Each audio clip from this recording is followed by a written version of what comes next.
You're listening to The Startup with Monique LeRae, only on LA Talk Radio.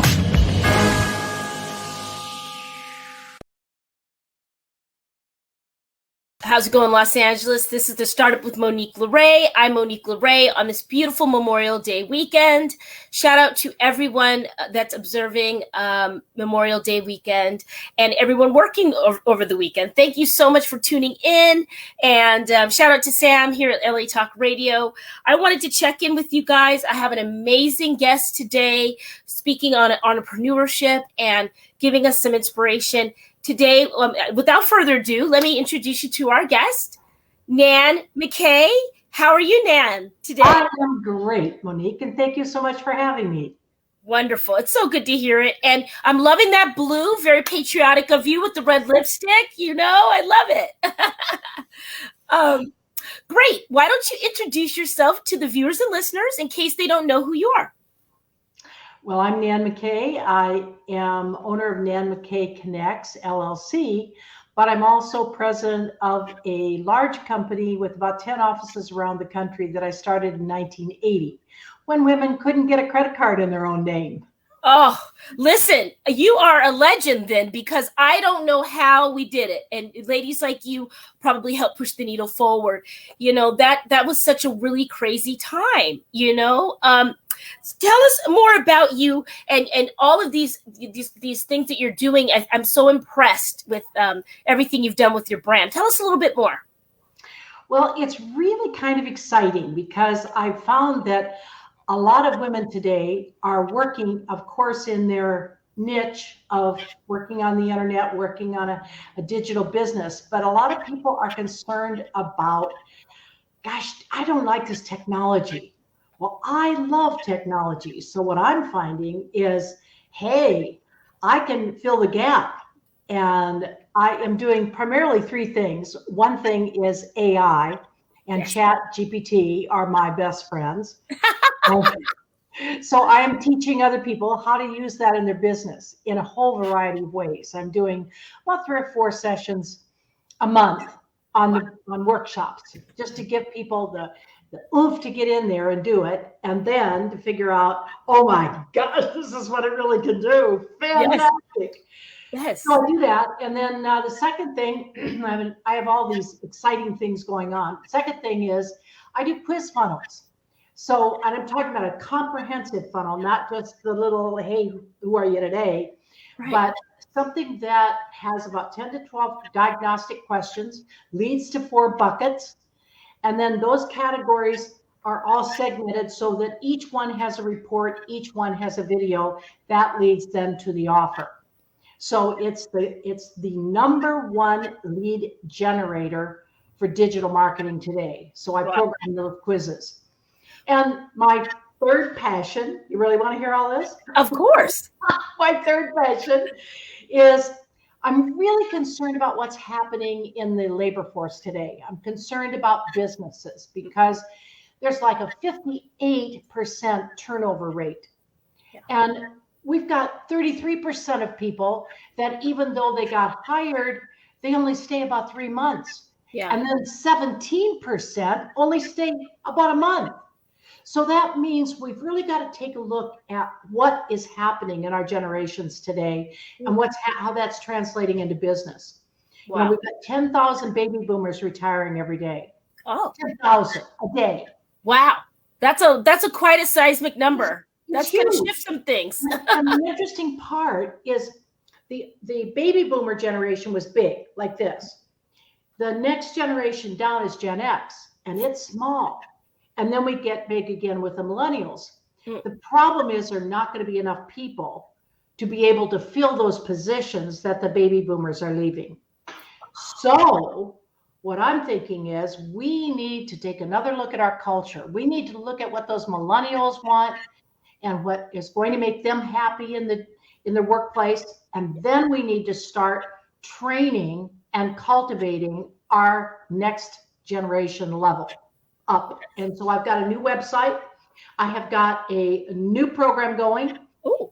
It's a leader subscription program, leader development subscription program, where every month the company can come in and download a full train the trainer course so they can do all their training in-house if they want to.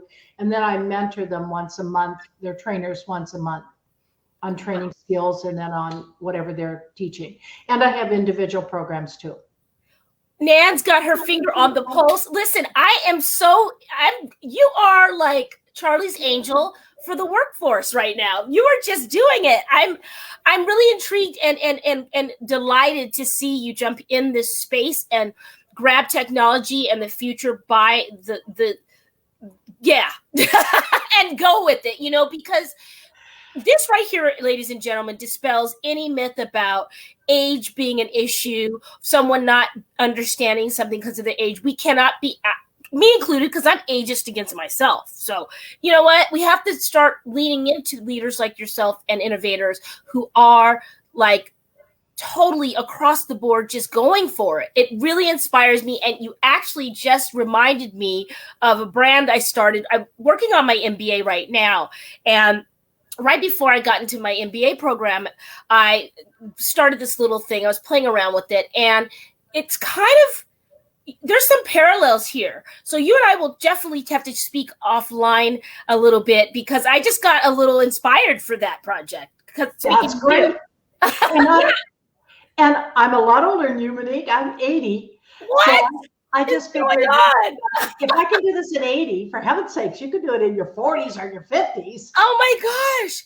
That energy is just, what did you have, my dear? I've got water today. I didn't have any. I'm like the Energizer Bunny on steroids most of the time. Yes. All right. Listen, I love what I do. I don't know, but it seems like it's a natural thing that you're just naturally high because you're doing what you love. You're doing your passion. And that is something that's naturally going to energize people, Yeah. And there's so many women that are starting businesses today. And I should say people, because women and men are. Sure. I wrote that book, Gold in the Golden Years. And that's all about, should you start a business? What's it take to be an entrepreneur? Do you want to be an entrepreneur? On the first part. Second part is, okay, here's how to do it. And I've started 6 businesses. And this way I've taken all the things that I've learned and I've put them together in a book, and it gives you a real blueprint on how to do it. And the interesting part, I have a podcast and I have 2 YouTube channels. And on my podcast, I've interviewed a lot of women who've started businesses as entrepreneurs in this first startup. Yeah. So I decided when I wrote this book, I thought, I'm not going to do this by myself where they just have to listen to me. I am going to take a whole bunch of the people that I've interviewed, and they're in the book giving their thoughts from the interview on what kinds of things are important at that particular point, whether it's the imposter syndrome, whether it's how to find financing, whatever it is, it's all together in one place. And then the other thing about the book that I think is neat is it has an action plan workbook embedded in the book. So you can do it yourself and say, let me see about that. I could answer that this way. So smart. So smart. You know what? Great minds think alike. I'm working slowly like a snail on my startup book, and I have a similar theme, putting some people that I've come across. But I like that you're doing the workshop book in there. I won't be doing that feature, but I think that's uniquely something that you're doing, and I love it. So we have to get our hands on a copy. But your agent sent over some questions. Do you mind if I go with some of these? No, go right ahead. Go right ahead. Okay. Why are the aspirations of mature women today different from their mothers? This is a very timely question for people just coming off Mother's Day, and it's the middle of the year and we're coming out of a pandemic. Yeah. What do you think? When I look at my mother, I think it's an interesting story. The programming of my mother, I'm quite a bit older, but my program of my mother was that the ideal life was to be a wife and mother. Yeah. And support your husband. Yeah. And she played that role until my father was killed in a car accident. I was 11. My sister was 3 months old and my brother was 6. Oh. And that's bad enough because 4 people were killed in that accident, and it was kind of his fault because he pulled out to pass. But the worst part is we found that he had gambled And we owed everybody in town. Now we're talking about a town of 3,000 people. Oh, so the word gets around quickly. Oh my gosh, so bad. And then the part for her was she hadn't worked for all these years because she'd been that homemaker we talked about. Yes. So then she thought, well, in a town of 3,000 people, I've got to go to work to pay his gambling debts, but where do I go? So bottom line is she took a job just outside the town as a waitress and worked until 2 a.m, worked at night. So I was there to take care of the kids at night. But some things happened where the kids got into the house, some boys of the parents, because we were pretty much pariahs in the town since we had killed one of the kids, through the car accident and owed money. Wow. So she decided to start a business. Listen to this. Refurbishing mannequins. Now, do you know what a mannequin is? Of course. Okay, a store dummy. Yes, I remember. Yes. Store windows. But so she picked them up and she bought a hearse to pick them up in. The hearse that you carry dead bodies in, the hearse? Yeah. Okay, so she picked them up in the hearse and she took them to the garage, which opened onto the street.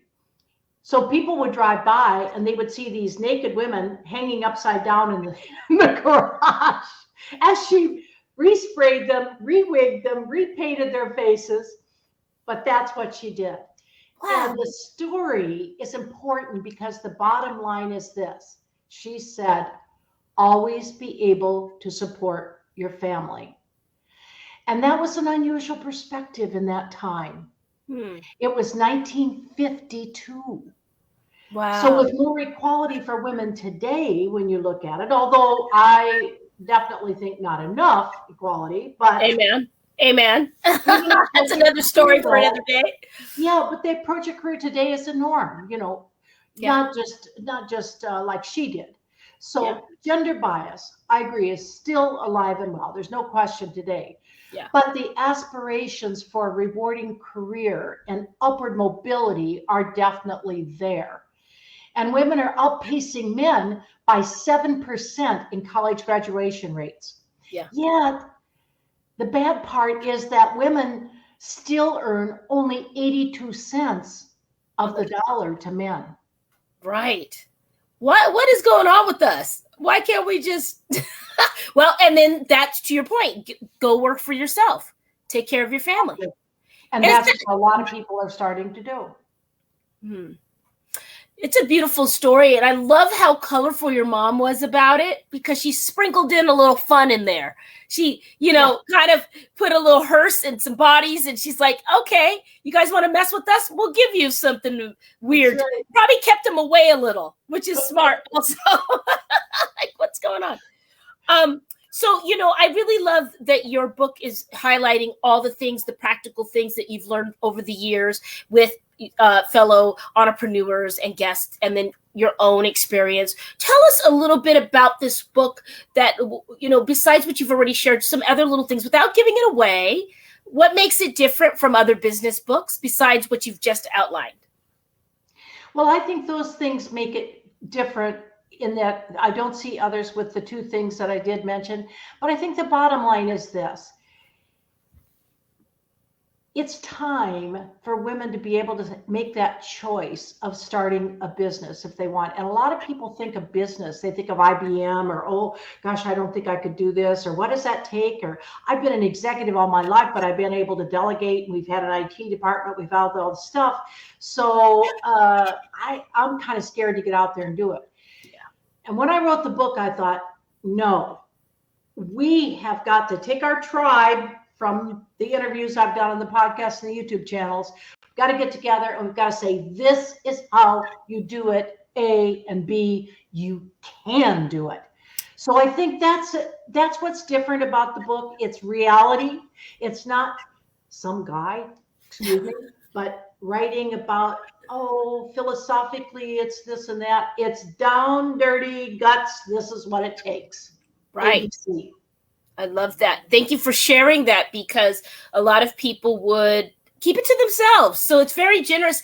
And, you'll find a very comfortable entrepreneur leader, successful person who does want to help, right? Because it helps the culture. It's paying it to in the right direction and putting those tangible things you've learned along the way out there. It's just making the workforce better when you do that, I think. And it always comes back. We have to help each other. We can no longer have this competitive attitude, and it bothers me a little bit today because I think there is so much emphasis being placed on how you look and how sexy you can be. That's all well and good, but it almost does that separation that we fought against so many years ago. And I hate to see it turn back that way. Yeah. Instead of having women be, I am woman, I am strong, I can do this, and then help other women. Put out your hand, help other women up. Just because you got there does not mean you should stay, oh, well, I got mine. Instead, It should be, what can I do to help you? Beautiful. And I remember at a young age, I wanted my own wallet. I was having yard sales. I was selling my brother's toys. I was always wanting a checkbook. I mean, it was my thing. It was my jam. And people like yourself who saw that, that struggle, thank you for pressing on for us, today, women who aren't married that, want to do it themselves, or even if you are married and you want to do it yourself, whatever your situation is. Thank you for, wearing your heels and not getting in there and fighting for us or whatever. I don't know. All right. Where can people find you, Nan? Let's get your social handles. Let's get your emails. Are you taking new clients? Where can people find you? Well, everything is under Nan McKay Connects, and it's Nan McKay Connects LLC, pretty much. So if you want to find me on LinkedIn, you want to find me on Facebook, it's Nan McKay Connects. The only one that's different is Twitter because it doesn't have quite enough characters, so it's Nan McKay Connect, not plural. I understand that Twitter. And then the other thing is my email. If you want to email me, is nan@nanmckayconnects.com. My book's on Amazon. It's called Gold in the Golden Years. And my website is nanmckayconnects.com. Beautiful. So I hope people can join me a little bit in trying to get together and figure out how we can provide the resources if you're not technologically inclined, or you want to spend your time more on other things because it takes a long time to learn some of these apps. Yeah. Or if you want to really do your digital marketing and use your number one lead generator for email list to build your email list, which is the quiz. Or whether you have a big company and you're saying, oh my God, I've got this turnover, what am I going to do? Then talk to us about our leader development program, because we've got to have solutions for the problems today. And that's what I'm all about. There's got to be solutions, and we're making them one step at a time. I love your enthusiasm and your valor and all the things that you're doing. Thank you so much for being here with us on a weekend, on Memorial Weekend. And I want to have you back. We've got to have you back. I hope you'll join us again soon. I will. And thanks so much, Monique. I really enjoyed it. You're welcome, Nan. All right, guys, that's Nan McKay from Nan McKay Connects. What will you start up today? I'll see you next weekend. Be safe. Bye.